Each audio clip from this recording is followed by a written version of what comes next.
বাবা আমার আল্লাহ তাআলা নিজে প্রমাণ দেয়। সুন্নিদের আরেকটা এই আমরা সবাই সুন্নি নি, কথা কয় না এ বাবা। সুন্নিরা শুধু সুন্নি দাবি করলে চলতো না, সুন্নিরা কি কারণে সুন্নি এটাও জানা লাগবো, কথা কন্যা ঠিক কিনা।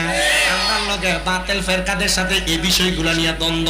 আমরা যে কাউরে ওহাবি কই, আমরা যে কাউরে বাতিল বইলা জানি, এগুলা জানার মানে হইল আমরা এডি মানি তারা এডি মানে না, কথা কন্যা ঠিক কিনা।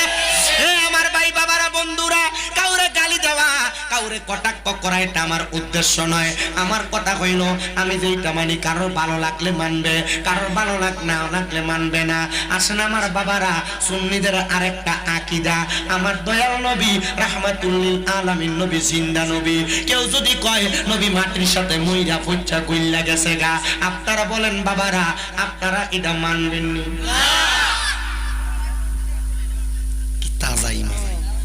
তোমরা কেন দাঁড়িয়ে থাকবা? সামনে দিয়ে বইও, তোমরা বইলে একটা শ্রোতা আমার বেশি দেওয়া যাবে। যাও যা, এনে কতটা ক্যামেরা লাগাইছে দোস্ত না, তোরা ভিডিও করে লাগবো। যা ভিডিও দেখে যাচ্ছা না, দাঁড়িয়ে রয়েছে আশাই বেটকা খালি দাঁড়িয়ে দাঁড়িয়ে না হন যাবো যাবো গা, কারণ ফ্যান ফোর্স একটা টাইট, এক বইয়ে বইয়ে মরতেই পারে না। আমার নবী জিন্দা নবী, বিশ্বাস আছে না নাই? একজন জিন্দা নবী শুইয়া আছে গো। কি তারে আপনাদের কি কষ্ট হইতেছে? মোহাব্বতে গাইবা। একজন জিন্দা নবী শুইয়া আছে গো মদিনার শহরে, নবী গো আর কি দেখা হবে জীবনে, নবী গো আর কি দেখা হবে জীবনে।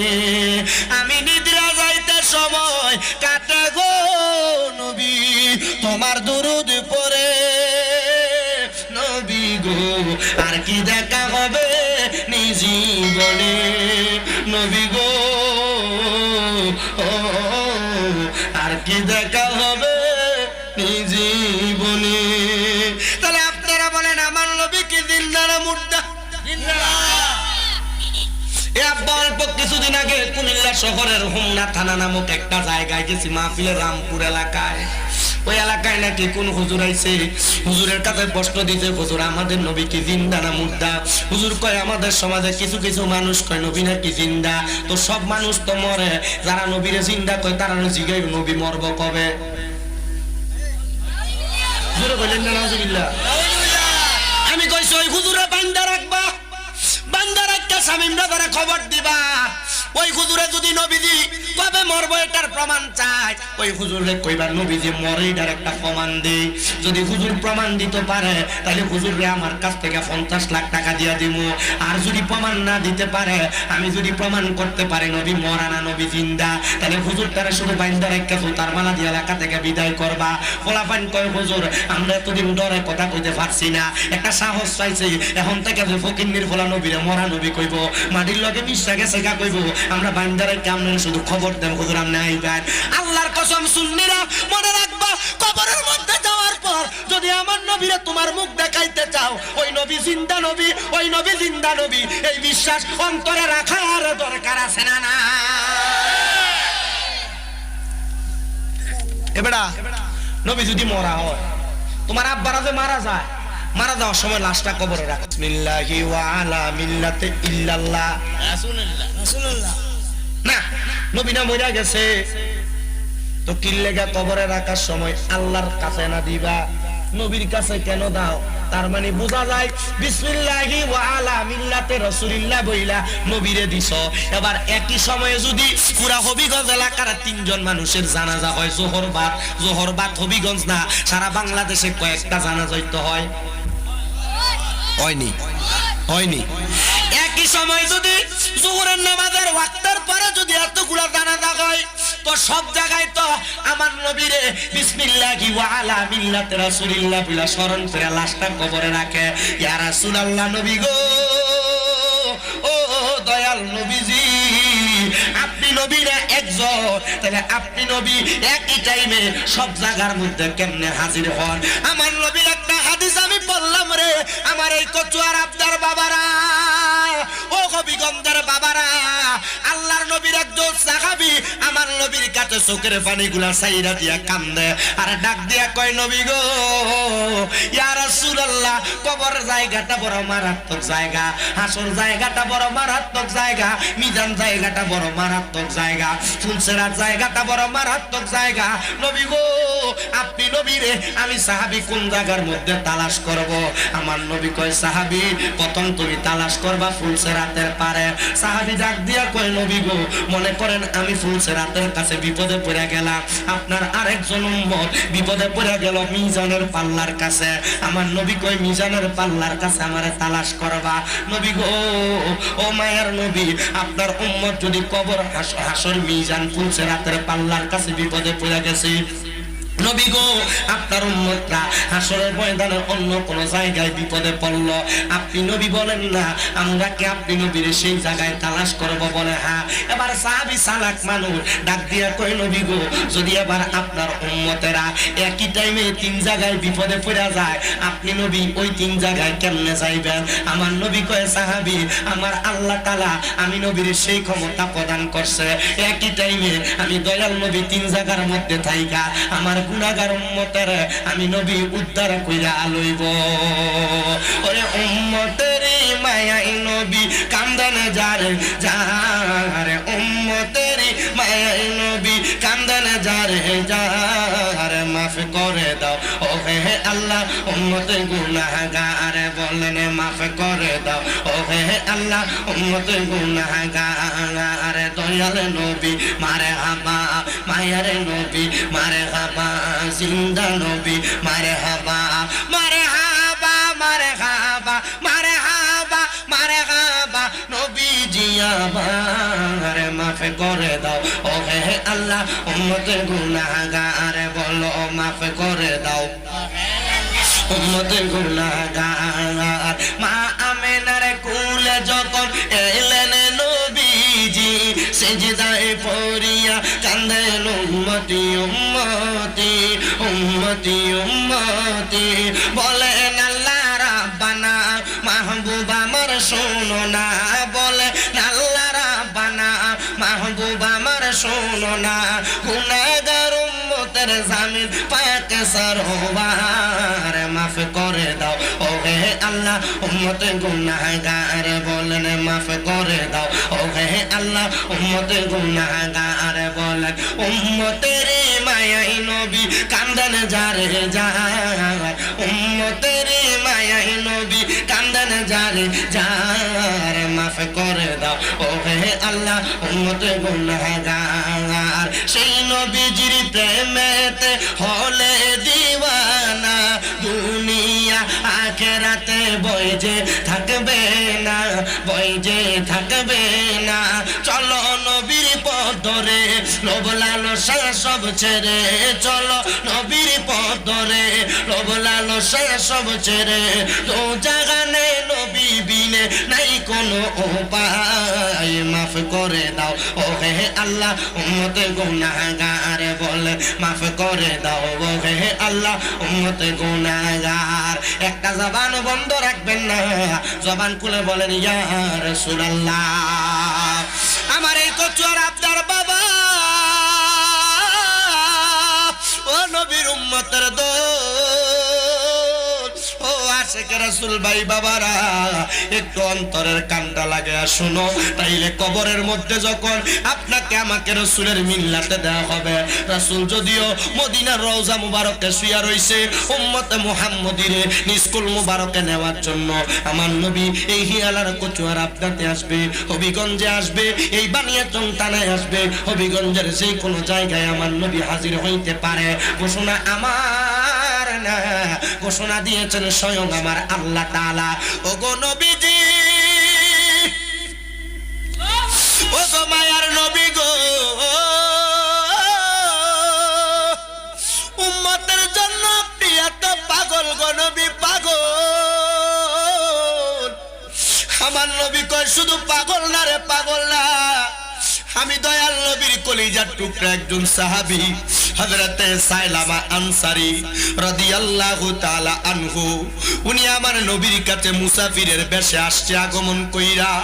ডাক দিয়া কয়, নবী গো, আমার থাকার কোনো জায়গা নাই, খাবার কোনো জায়গা নাই, আমার কোনো জায়গার মধ্যে থাকার মতো ব্যবস্থা নাই। নবী কয়, আসো, আমি নবী তোমারে আমার কাছে জায়গা প্রদান করলাম। আপনারা কোন বাবা? সকল মুসাফিরের জায়গা আমার নবীর কাছে, সকল বিপদগ্রস্তর জায়গা আমার নবীর কাছে, গুনাহগার উম্মতের জায়গাও আমার নবীর কাছে। এই বিশ্বাস আমরা সবার আছি আছে? এবারটা না আছে না কয়? আপনারা সবাই যদি জোরে কইতেন তাহলে আব্বা বিশ্বাস যদি করুন এক মাহফিলের স্যান্ডেলটা পর্যন্ত কাটত। পর্দার আড়ালে মা বোন আছে না? এ মা বোনেরা অন্তরে কানটা লাগে, শুনো,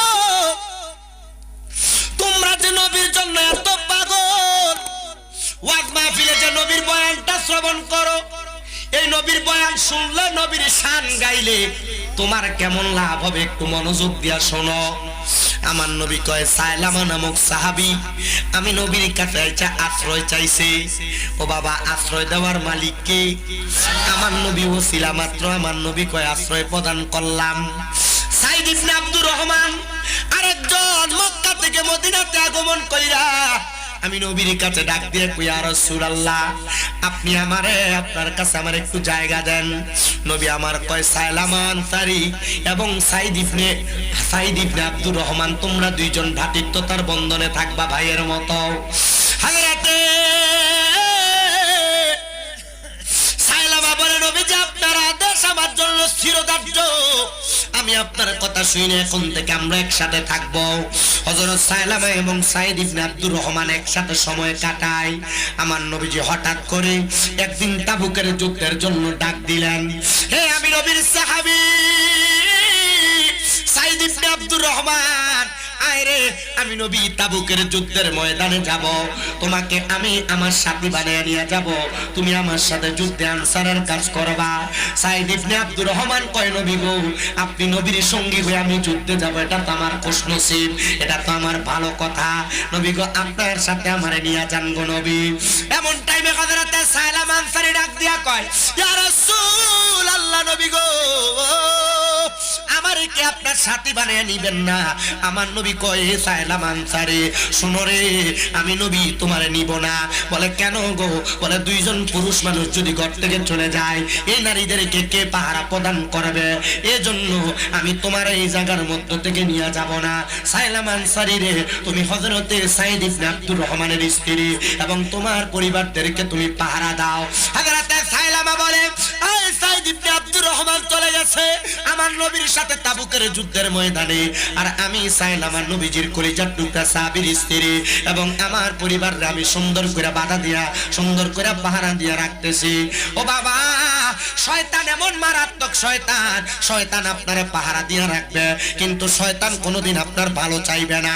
এজন্য সবার কাছে আমার একটা আবদার হইল, বাবা, দুনিয়ার জমিনে যেই মানুষটা শয়তানি করে, যেই মানুষটা গুন্ডামি করে, যেই মানুষটা কেটারি করে, যেই মানুষটা মদ খায়, যেই মানুষটা ইয়াবা খায়, যেই মানুষটা সিগারেট খায়, যেই মানুষটা সমাজের মধ্যে বাদ কাজগুলা করে, আপনারা কোনোদিন এদের সাথে সম্পর্ক রাখবেন না। বলে, হুজুর কেন?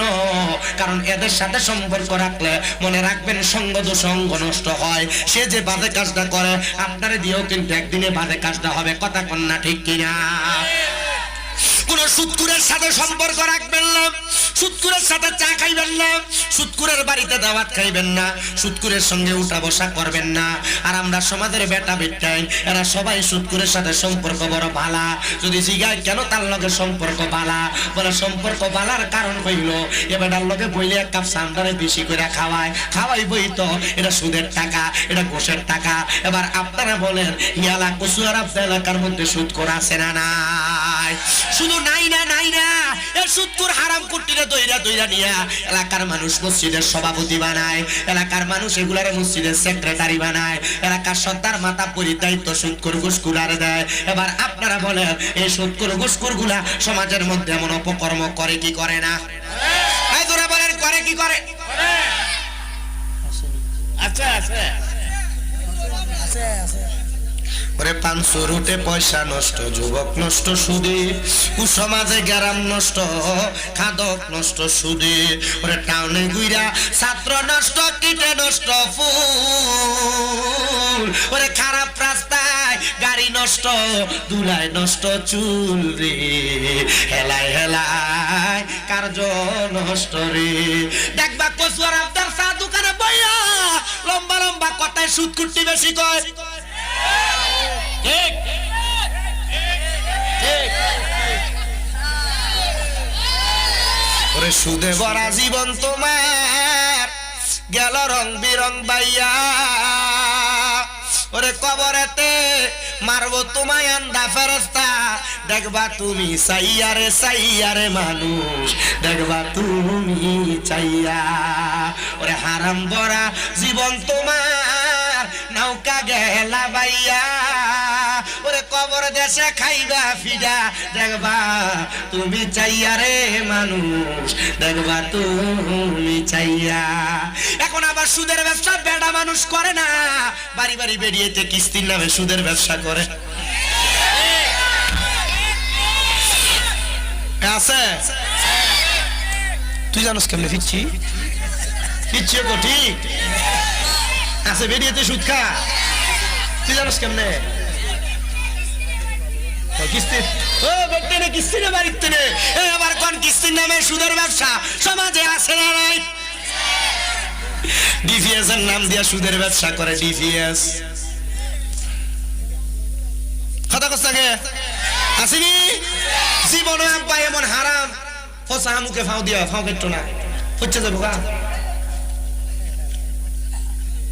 সুদ আছে আছে সুদ। আপনার বউ দেখবেন আপনার ফার্ম দিয়ে সুদ খাওয়া বলে কেমনে?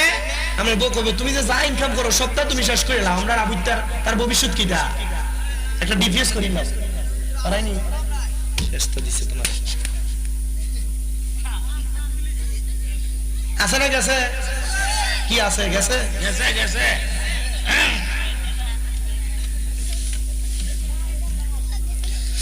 হে আমার আব্বারে, সুদকুরের লগে গুললে এই মানুষটার শরীরেও সুদের গ্যারান লাগবো, মদ করে লগে গুললে এই মানুষটার শরীরে মদের গ্যারান লাগবো, আতরের লগে গুললে মানুষটার শরীরে আতরের গ্যারান লাগবো। কথা কয় না, কথা লাগে কি লাগে না, লাগে কি লাগে না, চলা যাবে না। যদি চলেন তাহলে এরামনারে খারাপ বানায় ছাড়বো, কথা কর না ঠিক কি? এই যে সিগারেট খায় ফোলা পাইনি, সিগারেট খায় অল্প বয়সে খায়, এ পোলা পাইন যে সিগারেট খায়। আমি অল্প বয়সী কয়েকটা সিগারেট খাবি না রে, জিগাইলাম তুই কম বয়সে তুই খারাপ জিনিস ফাতালতা খাস কিনলে যা। আমি খাই না তো, তোর শিখলি কই? আরে আমার এক বন্ধু কইছিল তুই তো খাস না, একটা টান দিয়ে দেখ। একটা টান দিয়ে দেখতে দে হাইয়া আমার জীবনটারে মার্ডার করছে। তোমারে কইছি না, যেটি খাই দেরি করছি বেটা। তাহলে যে বন্ধু তোমারে কয় তুই তো খাস না, একটা টান দিয়ে দেখ, এটা কি বালা বন্ধু না ফুংটা ফেংডা?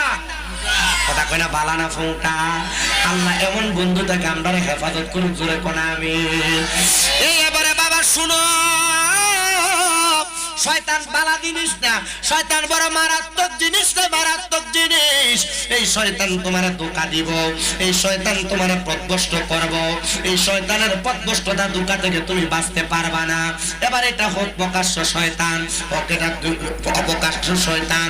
দেখবেন রমজান মাসে যখন আমরার কাছে আগমন করে, রমজান মাস আগমন করলে আল্লাহ তাআলা তো শয়তানকে বোতল বন্দি করে লাইন আমরা সবাই জানি।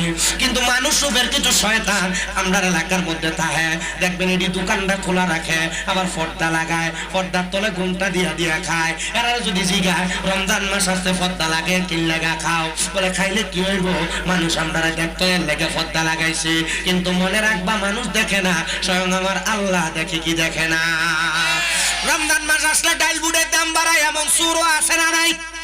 রমজান মাস আসলে খেজুর আর চিনির দাম বাড়ায়, মুড়ির দাম বাড়ায়। আপনারা কোন এমন ওষুধ ব্যবসায়ী আছে না নাই? হায়রে মুসলমান, রমজান মাসে অন্যান্য দেশের মধ্যে সব জিনিসের দাম কমায়, আর আমরা বাংলাদেশের সুসরতারা এগুলোর দাম বাড়ায়। আরে আল্লাহ আপনারা আপনি এগুলা থেকে রক্ষা করেন, নচেত আমরা এগুলা না দেখাইয়া আপনারা দুনিয়া থেকে আপনি উঠে আনেন, কারণ এই শ্বশুরটার মুখ দেখার চাইতে মরণ আরো বালা।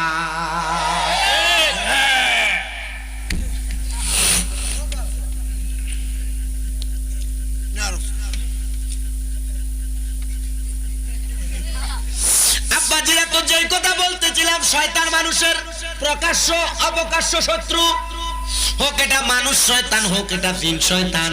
এবার কোন শয়তান আছে না নাই? নবীজির কলিজার টুকরা সাহাবী হযরতে সালামা বাড়িতে মহিলাদেরকে পাহারা দিয়া রাখতেছে, আর সাঈদ ইবনে আব্দুর রহমান গেছে যুদ্ধ করার ভাল লাগা। এবার হযরতে সালামারে আয়েশা শয়তান এবার ফান দিতেছে, আয়া শয়তান সালামারে কইতাছে, রে সালামা দেখছনি সাঈদ ইবনে আব্দুর রহমানের বউটার চেহারা কত সুন্দর, তুমি দেখো না তুমি তার বউয়ের সঙ্গে একটা অপকর্মে লিপ্ত হইতে পারো না? রে বাবা না, শয়তান যত রকমের পড়াশোনা তোমার দেখ না কেন, তুমি যদি গুনাহ করতে যাইয়া গুনার দিক থেকে মুখটা ফিরে আনো, মনে রাখবা আল্লাহ তাআলা তোমার অধিক পরিমাণ ক্ষমা করবে। ওই নবীজির কলিজার টুকরা হযরতে সাইলামারে শয়তান এমন ভাবে ধোঁকা দেওয়ার চেষ্টা করতেছে। এবার শয়তানের ধোঁকাটা এমন ভাবে সাইলামার কাছে পাকড় করা হয়েছে। সাইলামা কয়, আমি যাইয়া হযরতে সাঈদ ইবনে আব্দুর রহমানের স্ত্রীর হাতটার মধ্যে ধইরা আমি যখন চইলা গেলাম, বাসে যাওয়ার পর হযরতে সাঈদ ইবনে আব্দুর রহমানের স্ত্রী আমার হাতটাকে একটা ঝাড়কা দিয়া ফালায়া ডাক দিয়া কয়, সাইলামা তোমার ভিতরে কি আল্লাহর ভয় নাই? তোমার ভিতরে কি কাল হাসরের ময়দানের হিসাবের দিনের কথা মনে নাই? বলে কেন গো, কেন এই কথা বললা? বলে তুমি যে আমার দিকে তুমি হাত বাড়াইলা। সাইলামা কয়, আমার মনে হয় শয়তানে প্ররোচনা, শয়তান ধোঁকা দিছে, এজন্য আমি এমন ভাবে হাসলে এমন ভাবে কর্ম করেছি। সাইলামা কয়, এবার আমি ঘর থেকে বের হয়ে গেলাম, আর আমি এই ঘরের মধ্যে যাইতে চাইলাম না। আমি মনে মনে চিন্তা করলাম, হাইরে সাইলামা রে,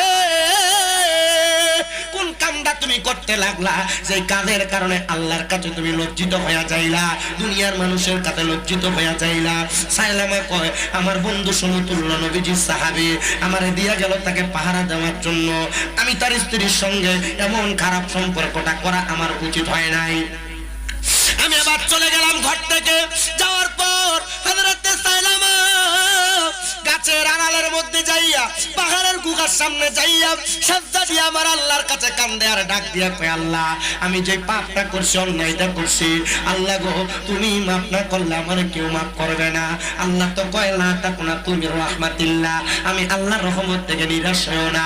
ইন্নাল্লাহা, নিশ্চয় আমি আল্লাহ, ইয়াগফিরুয যুনুবা জামিআ, সকল প্রকার বড় বড় গুনাহগুলো ক্ষমা করে দেয়। ইন্নাহু হুয়াল গফুরুর রহিম, নিশ্চয় আমার আল্লাহ তাআলা ক্ষমাশীল এবং দয়ালু।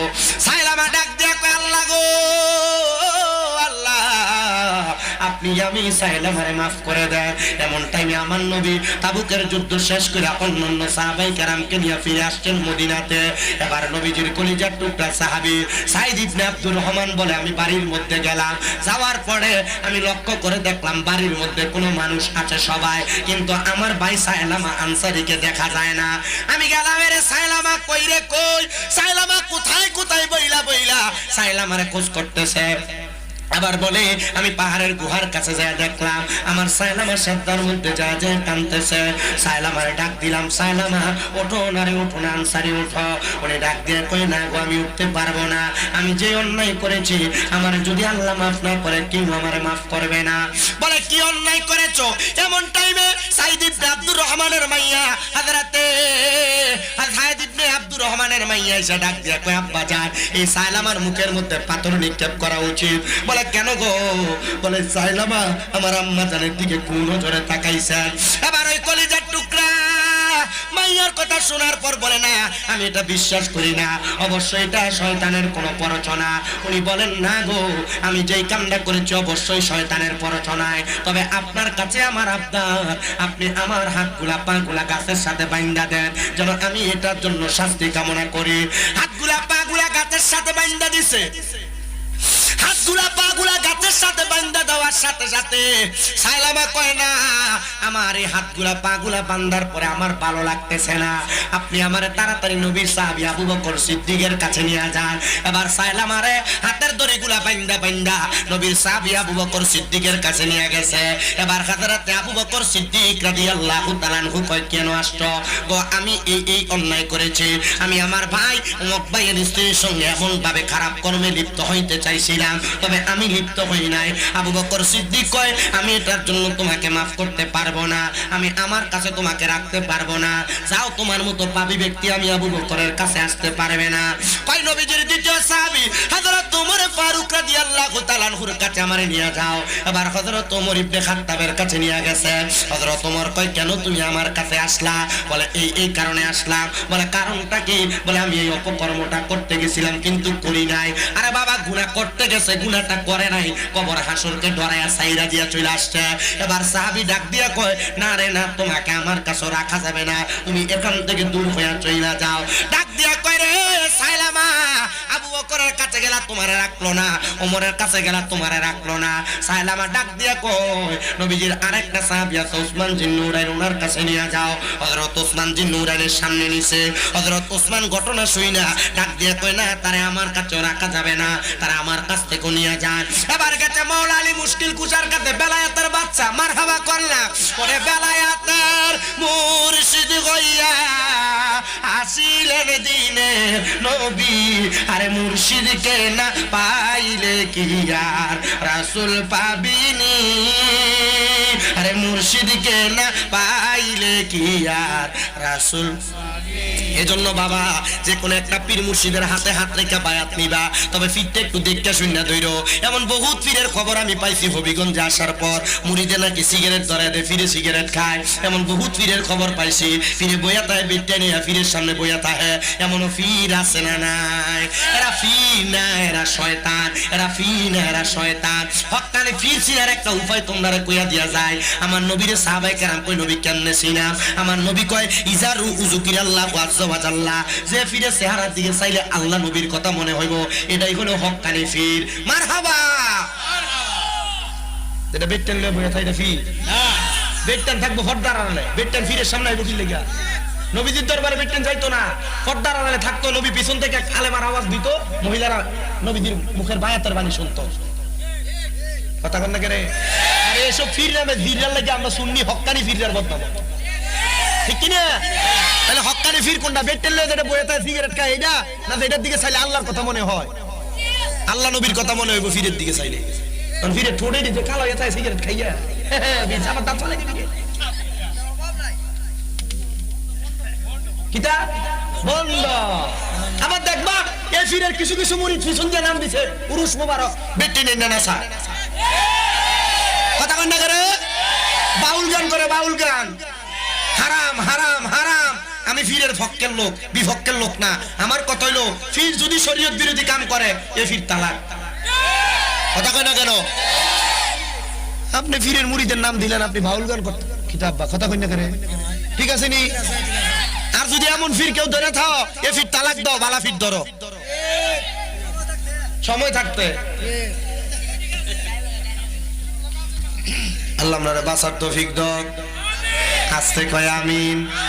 অনেকে আমারে কষ্ট নিতে পারেন, খারাপ মনে করতে পারেন, আমি কিন্তু এত সাধারণ মানুষ হয়ে আসছি আপনার কাছে ওয়াজ করতে।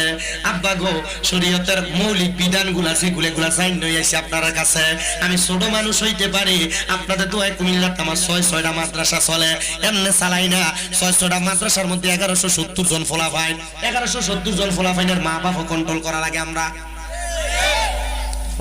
ফলাফাইনটা দেখতে আইলে কত রকমের কথা শোনা লাগে না? আমরা তো নিজেরা বুঝি। আপনার কি কষ্ট হইতেছে? কি কারোর গায়ে ফিরে দিতেছে? বললে কি হইব? মানে তোর কত হইলে হুজুরে টিয়ে দিয়ে আনছি, হুজুরে মুনির মতো খাটাই আর পরে কুমিল্লা ফাটাম।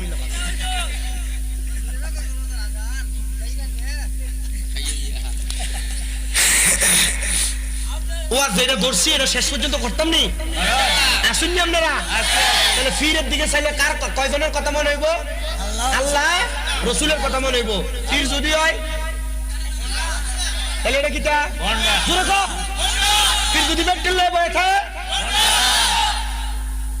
কথা ঠিক আছে ঠিক এ মুরব্বি মাথা না ঠিক আছে ঠিক আর এমন ফির যদি ধরে থাও ফির তালাক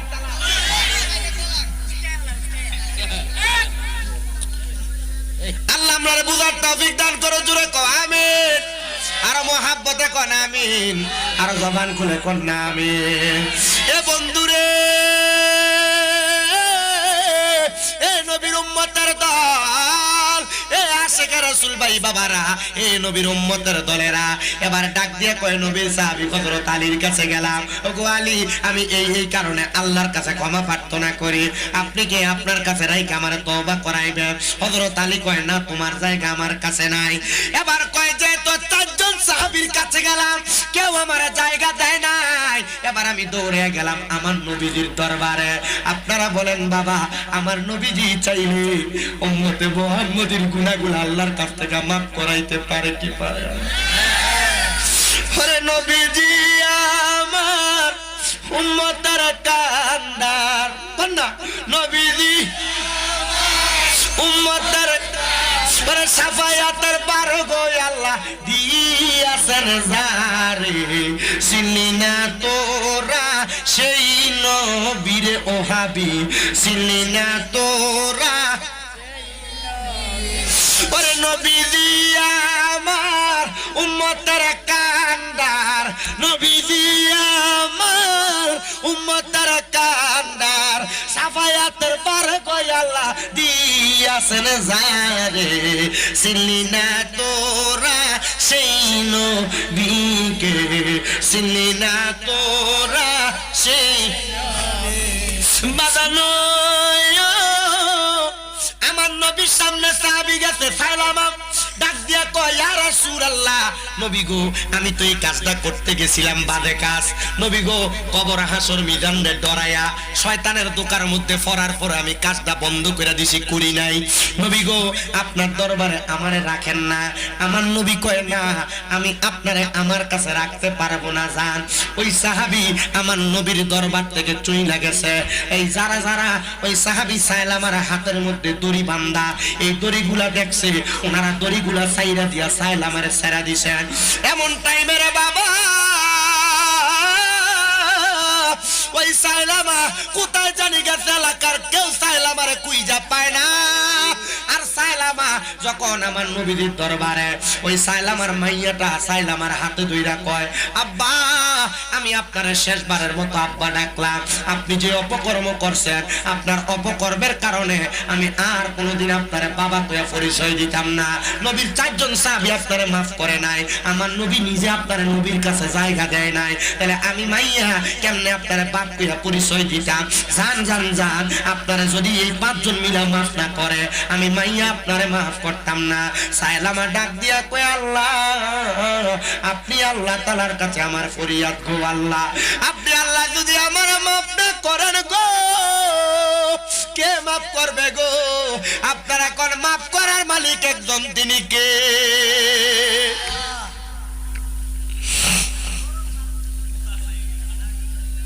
উনি ডাক দিয়া কয় আমি চইলা গেলাম রে এমন টাইমে আমার নবী ডাক দেয় কই রে আবু বকর কই রে উমর কই রে উসমান জিন্নুরাইন কই রে মাওলা আলী আয় রে আমার সামনে আয় আমি নবীর কাছে জিব্রাইল আগমন করছে রে নবী গো কেন জিব্রাইল আগমন করছে বলে আমার আল্লাহ তাআলা আমার সায়লা আমারে maaf করে দিছে আরে আবু বকর আমার সায়লা আমারে নিয়া আয় আমি নবীর কাছে আন ওমর কই নবী আমার কাছেও তো আসতে আমার নবী কয় আবু বকর ওমর রে নিয়া যাও ওসমান জি নুরাইন কই নবী আমার কাছেও তো আসতে maaf চাইবার লাগা কই ওসমান রে নিয়া দাও হযরতে আলী ডাক দিয়া কই নবী আমার কাছেও তো আসতে জায়গার লাগা আমি তারায় দিছি কই হযরত আলী রে নিয়া যাও চারজন সাহাবী কত জায়গার মধ্যে তালাশ করে কিন্তু এই সালামারে কোন জায়গার মধ্যে খুঁজা পায় না খুঁজতে খুঁজতে কত জায়গায় গেছে পাহাড়ের গুহার সামনে যে কত মানুষকে দেখে কিন্তু সালামারে দেখে না সাহাবায়ে কেরাম জিজ্ঞাসা করে এরে পাহাড়ের গুহার মানুষ তোমরা কি আমাদের সাইলামারে চিনোনি? যে সাইলামা আল্লাহর কাছে মাপ চাইতে চাইতে এদিকে চলে আসছে দৌড়ায়া। সাহাবায়ে কেরামের উত্তরে পাহাড়ের বাসিন্দা ইহুদিরা উত্তর দিতে পারে না, কিন্তু একজন ডাক দিয়া কয়ে, নবীর সাহাবীরা, আমরা বলতে পারবো না সাইলামাকে আমরা চিনি না, তবে এমন দুইটা সময় আমরা একটা কান্নার আওয়াজ গুনগুনে শুনতে পাই। একটা হলো আসরের পরবর্তী সময়, আর একটা হইল রাত্রে ফজরের নামাজের আগবর্তী সময়। আমরা শুনি কে জানি গুনগুনে গুনগুনে আল্লাহর কাছে মাফ চাই। আমরাও তো মাফ চাওয়ার দরকার। ও আমার আল্লাহ, আমরা রে তুমি ক্ষমা কইরা দাও, বলেন আমার আমার আম্মায় আব্বার কবরের আযাব ক্ষমা করছুনি, আমরা দাদা দাদির কবরের আযাব মাফ হইছে নি, আমরা রে তোমার মায়া লাগে। সাহাবীরা কয়, আমরা বুঝতে দেরি হয় নাই রে, এটাই নবীর সাহাবী সাইলামা। কিন্তু সাইলামা কান্না বন্ধ কইরা ওই পাহাড়ের গুহাটাই নামে না, আমার নবীরে কবর দেয়। নবী গো, আপনার সাইলামারে পাওয়া গেছে, কিন্তু সে তো সেজদা থেকে মাথা উঠায় না। নবী আমার ডাক দিয়া কয়, সাইলামা রে, হে সাইলামা, কান্দিস না রে, মাথা উঠা রে, মাথা উঠা।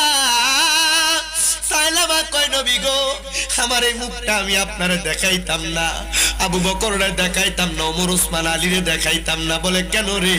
নবী গো, এই কারণে দেখাইতাম না, এই মুখ দিয়ে আপনারা আমারে মাফ করেন নাই, তারাইয়া দিছেন।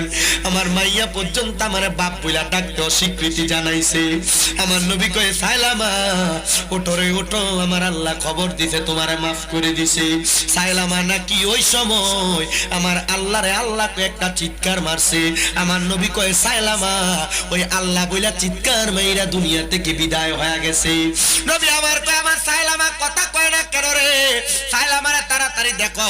হাতের মধ্যে মুখের মধ্যে হাত তুলে দেখতেছি হযরত সাইলামা দুনিয়া থেকে বিদায় হয়ে গেছে। হযরত সাইলামা বিদায় হওয়ার পরে সাইলামারে কাফন দিতেছে, সাইলামারে গোসল দিছে, সাইলামার জানাজার নামাজ আমার নবী নিজে পড়াইছে। হযরত ওমর কয়, ইয়া রাসূলুল্লাহ, নবী গো, আপনি সাইলামারে maaf করেন না, এখন সাইলামার জানাজা আপনি পড়াইতেছেন। নবী আমার ডাক দিয়া কয়, সাহাবী, আল্লাহ যারে মাফ করে দেয় আমি নবীও তারে মাফ করে দেই, আবার আমি নবী যারে মাফ করে দেই আমার আল্লাহ তারে মাফ করে দেয়। এই জন্য আমি নবী নিজে তার জানাজার নামাজ পড়াই। সাহাবায়ে কেরাম কয়, ইয়া রাসূলুল্লাহ, বুঝতে পারলাম গো, তাহলে আমার আল্লাহর কাছে মাফ চাইলে আল্লাহ মাফ করে দেয়, আপনি নবী তার প্রতি রাজি খুশি হয়ে যায়। এই আমার আজকে হিয়ালা কুচুয়ার আপনার বাবারা, আপনারা কত গুনাহ করলেন, আপনাদেরকে আমার আল্লাহ মাফ করছে কিনা আপনারা নিজেও জানেন না। হায়রে বাবা, আপনারা গোপনে গোপনে গুনাহ করছেন, লুকিয়ে লুকিয়ে গুনাহ করছেন। আপনার গুনাহের খবর আপনার মা জানে না, গুনাহের খবর আপনার বাবা জানে না। আপনি কামাই রুজি করতে যায় গুনাহ করছেন, যে সন্তানকে খাওয়াইতে যায় ওই সন্তানকে যদি ময়দানে আসলে বলেন আপনারা একটা আমল দিয়া সহযোগিতা করার জন্য, সন্তান আপনি বাবারে বলবে আপনারে চিনে না। যে স্ত্রীকে দামি জামা কাপড় পরাইবার জন্য আপনি দুনিয়াতে মিছা কথা কইয়া কইয়া ব্যবসা করে বেড়াইছেন, ওই স্ত্রী আপনারা একটা নেক আমল দিয়া সহযোগিতা করবে না।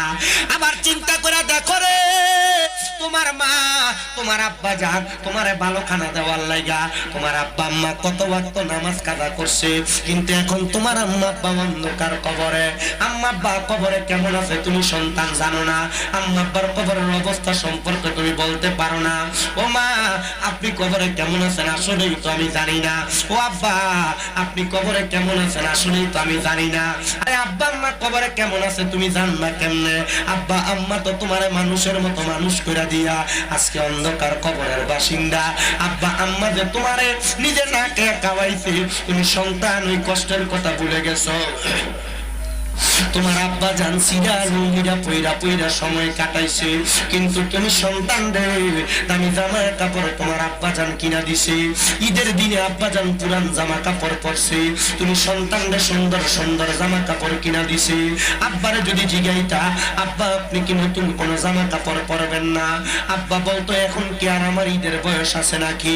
আব্বা তুমি সন্তান রে নতুন জামা কাপড় কিনা দিয়ে আব্বা আর কিনতে পারে নাই, অভাবের কথা বলে নাই।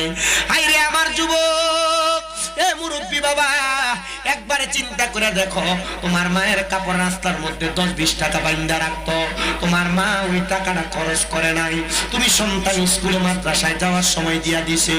ও মা, ও আব্বা, আপনারা কি টাকাগুলা খরচ করতে আপনার মন চায় না? মা বাপ আপনার দিকে তাকে মুচকে একটা হাসি দিত, কিন্তু আজকে ওই মা বাবা অন্ধকার কবরে। মার কাপড়টা ছিঁড়া থাকতো, কিন্তু আম্মা জান কোনো নতুন জামা কাপড় কিনতো না। তোমার পকেটে টাকার অভাব নাই, কিন্তু তুমি তোমার আম্মা জানলে একটা কাপড় কিনে পরাইতে পারো না। তোমার মা দুঃখিনী অন্ধকার কবরে। তোমার আব্বা জান যে জুতা পরতো, জুতার মুরালি দিয়া ছিঁড়া যাইতো, পায়ের মুরালিটা রাস্তায় লাগতে লাগতে পায়ের গোড়ালি ফাইটা গেছে, আব্বা জানাইসা বলে নাই। কিন্তু তুমি সন্তানকে নতুন জুতা কিনা দিতে, তুমি শীতের রাত্রবেলা ওই জুতা পইরা রাত্রে খাটে ঘুমায় গেছিলা, খাটের মধ্যে ঘরের মধ্যে দৌড়াদৌড়ি করছো। তুমি কি সন্তানের কষ্টের কথা বুইলা গেছো? এখন কার জামানায় অনেক সন্তান বিয়া করার পরে মা বাপরে আলাদা কইরা দেয়। এখন কার জামানায় ওই সন্তান দুইটা কথা শুই না মা বাপরে জুদা কইরা দেয়। বউ কথার কথায় বলছে, তুমি তুই একা নাকি, তোমরা তো 2-3 ভাই আছো, তুমি কি লেগে একা একা তোমার মা বাপরে ভাত খাওয়াও? এই কথা শুই না তুমি তোমার মা বাপরে জুদা কইরা দিছ। সন্তান রে তুমি তোমার 2-3 কথার সাথী পাইয়া মা বাপরে ভুইলা গেছো।